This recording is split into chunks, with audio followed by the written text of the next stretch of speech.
Hey guys, just a quick video on my Glock 20. It's a Gen 4. Just picked it up last week at the show, and you know, a few things that I've done to it. Obviously, I knocked the finger grooves off from it. I don't prefer the finger grooves on the Glocks. I haven't since they started putting them on. So I removed those, undercut the trigger a little bit to get some index points in there for my fingers, and then went ahead and textured the frame.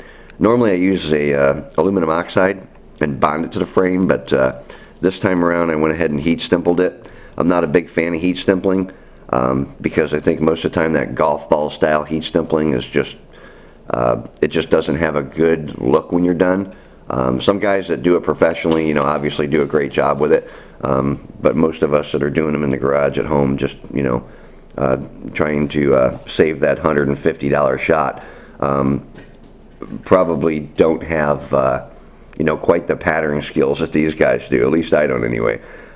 So either way, I went ahead and heat stippled it this time around with my you know, I use a butane soldering iron with a little modified tip on it, and it came out pretty good. I mean, it's smooth. It does what I need it to do, which is, you know, put traction on the frame, because these guns just are inherently, you know, slippery when they get wet, or you get any kind of you know, debris on your hands, or, you know, anything of that nature. These guns just get really slippery. So either way, just a couple modifications I did. I went ahead and put the Vickers slide release on it. I like that slide release because it's as close to stock as what you get. It just has a tiny little bump at the top, and it tends to just aid a little bit when you have to use the slide release. The only other thing that I really did to this gun was put the IDOT Pros on it, and you know, Meprolite sights have come a long way, I think, and I haven't used them in quite a while, but I went ahead and got them for this particular firearm.